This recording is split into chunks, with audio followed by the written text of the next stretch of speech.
আমার বাসার কাজের মেয়েটি প্রতিদিন সোফায় ঘুমাতো আর গভীর রাতে চিৎকার করত। আমি তো আমার রুম থেকে শুনতে পেতাম, কিন্তু কাজের মেয়েটির সকালে স্বাভাবিক হয়ে যেত। আমি পরদিন রাতে আবার সেই চিৎকার শুনতে পেতাম। আমি অবাক হতাম সেই শব্দ শুনে। তারপর কিছুদিন পর জানতে পারলাম কাজের মেয়েটি মা হতে চলেছে। আমি সেই রহস্য জানার জন্য কাজের মেয়েকে বললাম, আজ তুই আর রুমা আমি তো সোফায় ঘুমাব। তারপর রাত যখন 2টা বাজে তখন আমার সাথে যা ঘটল তা শুনলে তোমরা ঠিক থাকতে পারবে না। তাহলে আসল ঘটনাটি খুলে বলি। আমি শারমিন, বয়স আমার 24 বছর। আপনারা প্রায় সবাই আমাকে খুব ভালো করেই চেনেন এতদিনে। আমি আমার বেশ কিছু ঘটনা আপনাদের সাথে শেয়ার করেছি এর আগে। আজ বলব কিছুদিন আগে এক রোজার ঈদের রাতের কথা। আমার ড্রাইভারের নাম শাহিদ। বয়স 40 বছরের মতো হবে। প্রায় 2 বছর ধরে ও আমাদের গাড়ি চালিয়ে আসছে। ওরা আর চালচলন একটু ভালো করে দেখলে যে কেউই বুঝে ফেলতে পারবে সে একটা খারাপ মানুষ। ওর বউ তাকে গ্রামের বাড়িতে থাকে, ওর সন্তানদের সাথে সারা বছর ঢাকাতেই থাকে, আর শুধু পুজোর সময় ছুটি নিয়ে বাড়িতে যায় কয়েকদিনের জন্য। সেক্তে একটা চরিত্রহীন, তা আমিও আসার পর প্রথম দিন গাড়িতে চড়ে টের পেয়ে গিয়েছিলাম। গাড়ি চালানোর থেকে এক অদ্ভুতভাবে তাকিয়ে থাকত, আর খাবার জন্য ঘরে এলে আমাদের কাজের মেয়ে সাইমা দিকে তাকিয়ে থাকত। এমনকি আমার দিকে তাকিয়ে থাকে সুযোগ পেলেই। প্রথম দিকে একটু কেমন কেমন লাগলেও আস্তে আস্তে ব্যাপারটার সাথে মানিয়ে নিয়েছিলাম। এটা পুরুষদের জন্য স্বাভাবিক মনে করে। এভাবে প্রায় বছরখানেক চলে গেল। থাকার জায়গা না থাকায় ও আমাদের গ্যারেজের সাথে থাকা ছোট্ট একটা রুমে থাকত।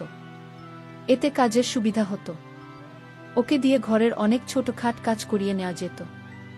আমি আর সাইমা প্রায় প্রতি রাতে একসাথে টিভি দেখতাম, যখন আমার স্বামী দেশের বাইরে থাকত। রাত একটু গভীর হয়ে গেলে আমি আমার হাতে এসে ঘুমিয়ে পড়তাম, আর সাইমা একা একা আরও কিছু সময় টিভি দেখেন সোফাতে ঘুমিয়ে পড়ত, ওর ঘরে যেত না। এভাবে একদিন রাতের বেলা আমি টিভি ছেড়ে উঠে আসে আমার খাটে ঘুমিয়েছিলাম, আর সাইমা সোফাতে ঘুমিয়েছিল। রাত প্রায় 2টার দিকে কি যেন একটা শব্দে আমার ঘুম ভেঙে গেল। ঘুম ভাঙার পর আমি আর শব্দটা পেলাম না। আমি আবার ঘুমিয়ে পড়তে যাবে এমন সময় মনে হয় ফ্রিজ থেকে একটু ঠান্ডা পানি খেয়ে নিই। খাওয়ার জন্য আমি খাচ্ছে ডাইনিং রুমের দিকে গেলাম।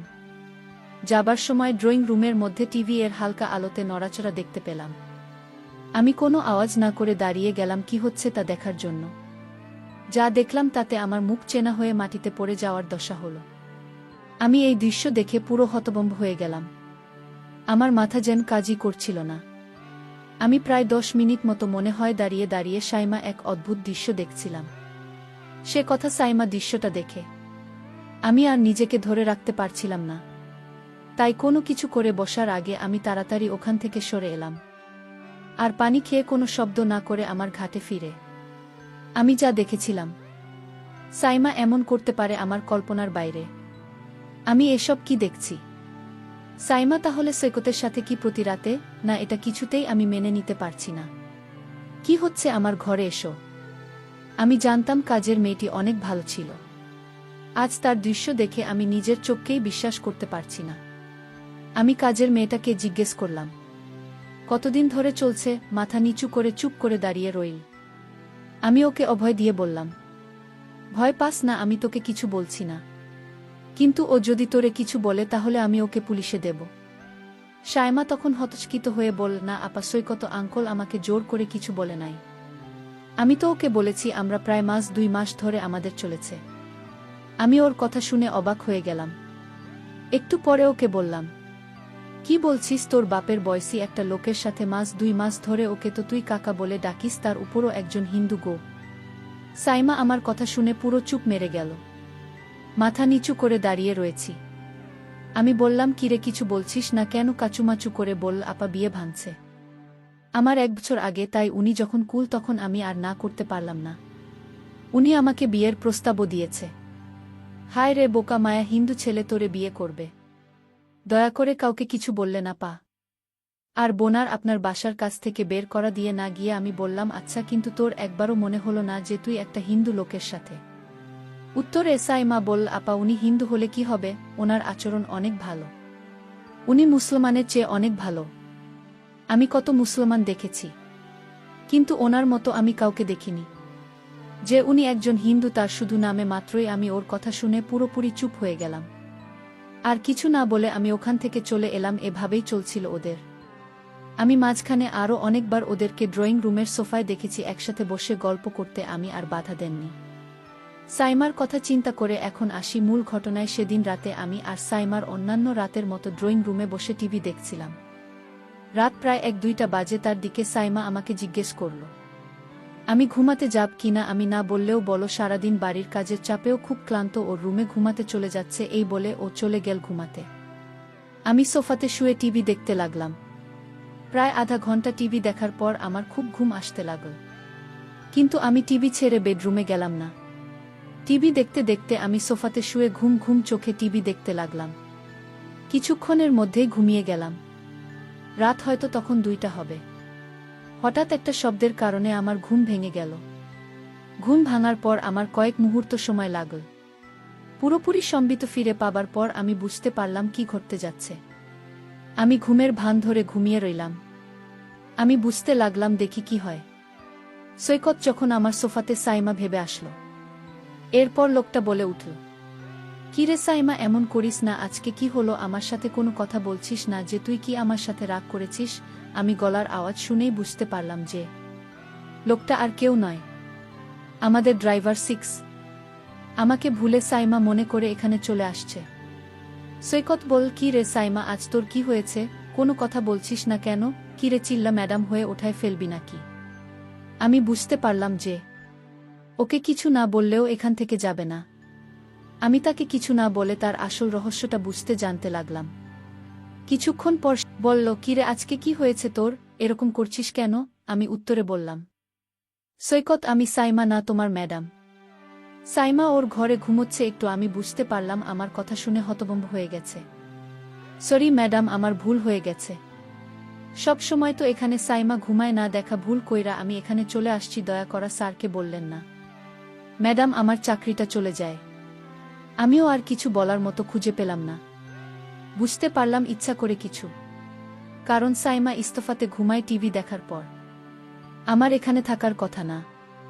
তাই আর কিছু না পেয়ে আমি বললাম, আচ্ছা ঠিক আছে, আমি তোমার স্যারকে বলবো না। গিয়েও বল, ম্যাডাম আপনি আমাকে বাঁচাইলেন। কি বইলা যে আপনাকে ধন্যবাদ দিব, বুঝতেছি না কি। আমি উত্তরে বললাম, ধন্যবাদ দিতে হবে না, এটা একটা ভুলের কারণে হয়েছে। কিন্তু এখন বল, আমি এখানেই থাকব নাকি আমাকে উঠে যেতে হবে? ও একটু ভয় পেয়ে গেল আমার কথা শুনে। বল, সরি ম্যাডাম, ভুল হয়ে গেছে, এই তো আমি এটা যাইতেছি। আমি বললাম, ঠিক আছে, তুমি তো যাবে, তার আগে আমার একটা কথা শুনে যাও। তুমি আজ যা করলে আমি তোমাকেই বাড়ি থেকে বের করে দিব। কারণ এমন লুকিয়ে লুকিয়ে বাড়িতে যা করছো তা কিন্তু মোটেও ঠিক নয়। আমি কিছু শর্ত দেব। যদি শর্ত মেনে নিতে পারো তাহলে তুমি বাড়িতে তোমার চাকরিটা টিকে থাকবে। আমি বললাম, ঠিক আছে ম্যাডাম, আপনার কথা আমি অক্ষরে অক্ষরে পালন করব। আপনি যা আদেশ করবেন আমি তা করব। তাও ম্যাডাম, আমার চাকরিটা দরকার। ম্যাডাম বলল, তাহলে চলো এখান থেকে তোমার রুমে যাই। তারপর আমি বলছি আমার শর্তগুলো। চল তোমার রুমে যাওয়া যাক। আমরা আস্তে আস্তে গ্যারাজের দিকে এগুতে লাগলাম। কিছুক্ষণ পর আমি আসছি কত গ্যারেজের পাশে ওর রুমে পৌঁছে গেলাম। আমি আগে কখনো রুমে ঢুকিনি। রুমটা খুব একটা বড় নয়। এক কোণায় একটা সিঙ্গল খাট রুমের বেশিরভাগ জায়গা দখল করে রেখেছে। ছোট্ট একটা টেবিলের উপরে ছোট্ট একটা টিভি আর কয়েকটা মূর্তি। খাটের নিচে একটা ট্রাঙ্ক। হাঁটাচলা করার জন্য খুব সামান্যই জায়গা আছে রুমটাতে। বসার জন্য একটা চেয়ার নেই। আমি ওর ঘরে ঢোকার সাথে সাথে একটা দুর্গন্ধ পেলাম। আমার দম বন্ধ হয়ে আসতে লাগল। বেশ কষ্ট করে শ্বাস নিতে হচ্ছিল। আমার অবস্থা দেখেও বলল, এই তো ম্যাডাম, 2 মিনিটের মধ্যে ঠিক হয়ে যাবে। আমি ফ্যান সাড়া দিতেই কি এই বলে ও ফ্যান ছাড়ল। মিনিট 2 পরে আমি মোটামুটি ঠিক হয়ে গেলাম। সবকিছু স্বাভাবিক হওয়ার পর আমি বললাম, আচ্ছা তাহলে আর দেরি না করে আপনার শর্তগুলো শুনে নেওয়া যাক। বলেন ম্যাডাম, বলেন আমার কি করতে হবে, নয়তো আমার যেতে অনেক দেরি হয়ে যাবে। আমি এর কথা শুনে হেসে বললাম, আমি আজ তোমাকে যা বলবো তোমার কিন্তু তাই করতে হবে। আমি বললাম, ঠিক আছে ম্যাডাম, আপনি বলুন। আমি তখন সৈকতকে বললাম, তুমি সাইমার সাথে যা করেছিলে আমিও তা করতে চাই। ম্যাডামের এমন কথা শুনে আমার গলা শুকিয়ে গেল। আমি ম্যাডামকে বললাম আমি এক গ্লাস ঠান্ডা পানি খেয়ে তারপর বলছি। সৈকত তখন এক গ্লাস ঠান্ডা পানি খেয়ে বল, ম্যাডাম আপনি যা বলেছেন তা কোনো দিন সম্ভব না। কারণ আপনি একজন বড়লোকের মেয়ে ম্যাডাম, আর আমি আপনার গাড়ির ড্রাইভার। আপনি একবার ভেবে দেখেছেন? আমি বললাম, সৈকত তুমি যদি আমার কথা রাখ তাহলে আমি তোমাকে একটা পুরস্কার দেব, আর সেই পুরস্কার পেলে তুমি অনেক খুশি হবে। আমি আশা করছি। ম্যাডাম আপনার কথা কি আমি না রেখে পারবো? আপনি যা বলবেন তাই হবে। ম্যাডাম তখন বলল, তাহলে দেরি করছো কেন? যাও, আমি এখন যা বলবো তাই করো। তুমি প্রথমে ঘরের জানালাটা বন্ধ করে দিয়ে আসো। আমি ম্যাডামের কথা শুনে অবাক হয়ে গেলাম। আমি ম্যাডামকে বললাম, ম্যাডাম ঘরের জানালা খোলা রেখে কি বলা যায় না? ম্যাডাম তখন রাগ দেখিয়ে বলল, আমি যা বলছি তাই কর ও অতিরিক্ত কথা বলবেন না। আমি বাধ্য হয়ে ম্যাডামের কথায় ঘরের জানালা বন্ধ করলাম। এবার ম্যাডামকে বললাম, এখন কি করতে হবে? ম্যাডাম বল, যাও এবার দরজাটা বন্ধ করা। আমি ম্যাডামকে বললাম, ম্যাডাম কি বলছেন? আমি বললাম, একদম চুপ, তুমি আমাকে কথা দিয়েছ, আমি যা বলি তা তুমি পালন করবে, তাহলে তুমি এখন এরকম আমতা আমতা করছো কেন? আমি ম্যাডামের কথা রাখতে গিয়ে ঘরের দরজাটা লক করে দিলাম। আমি বললাম, ম্যাডাম এখন কি করতে হবে আদেশ করুন। ম্যাডাম ম্যাডাম বলল, এবার ঘরের লাইটটা নিভিয়ে দাও। আমি তখন সত্যি ভয় পেয়ে গেলাম। ম্যাডাম কি পাগল হয়ে গেছে নাকি? আমি বললাম, ম্যাডাম আমি পারবো না, আপনি গিয়ে লাইট বন্ধ করুন। ম্যাডাম বল, বেয়াদব, আমার মুখের উপর কথা বলিস তুই? আমি ম্যাডামের কথা শুনে বললাম, ম্যাডাম ঠিক আছে, আপনি রাগ করবেন না, আমি বন্ধ করছি। আমি তখন হেসে হেসে বললাম, সৈকত আমি জানি তুমি একজন ভালো মানুষ, আর তাই আমি তোমাকে একটা কথা বলবো, আর সেটা হলো আমি চাই তুমি হিন্দু থেকে মুসলমান হয়ে যাও। যদি তুমি হিন্দু থেকে মুসলমান হও তাহলে তোমার সাইমাকে আমি তোমার সাথে দিয়ে দিব। আর সাইমা যেহেতু মুসলিম আর তাই তার বাবা এটা মেনে নেবে না। আমি ম্যাডামকে বললাম, ম্যাডাম কিন্তু। আমি বললাম, কোনো কিন্তু না, তুমি আমায় আগে কথা দিয়েছ আমার কথা রাখবে। আর তাছাড়া সাইমা মা হতে চলেছে, আর তাই তোমার এখন তাকে বিয়ে করতে হবে। আর তোমার ঘরে আমি আসার কারণ হচ্ছে আমি তোমাকে পরীক্ষা করেছিলাম তুমি ভালো না খারাপ। আসলে তুমি একজন ভালো মানুষ, তুমি আমার পরীক্ষায় পাশ করলে। সাইমা যা বলছে তাহলে তা সত্যি বলছে। আসলে তোমার মতো মানুষ খুব পাওয়া বড় কঠিন। আমি সাইমার সাথে তোমার বিয়ে দেওয়ার জন্যই তোমাকে এখানে নিয়ে এসেছি। সৈকত বলল, ম্যাডাম আপনার যা ভালো মনে হয় তাই করেন। প্রিয় বন্ধুরা, গল্পটি ভালো লাগলে অবশ্যই কমেন্ট করে জানাবেন। আর নিয়মিত এমন আলাদা স্বাদের গল্প শুনতে ভিডিওটিতে লাইক এবং চ্যানেলটিকে সাবস্ক্রাইব করে সাথেই থাকুন। আর হ্যাঁ, নোটিফিকেশন বেলটি অল করে রাখবেন, যাতে পরবর্তী গল্প সবার প্রথমে আপনাদের কাছে পৌঁছে যায়। ধন্যবাদ বন্ধুরা, ধন্যবাদ সবাই।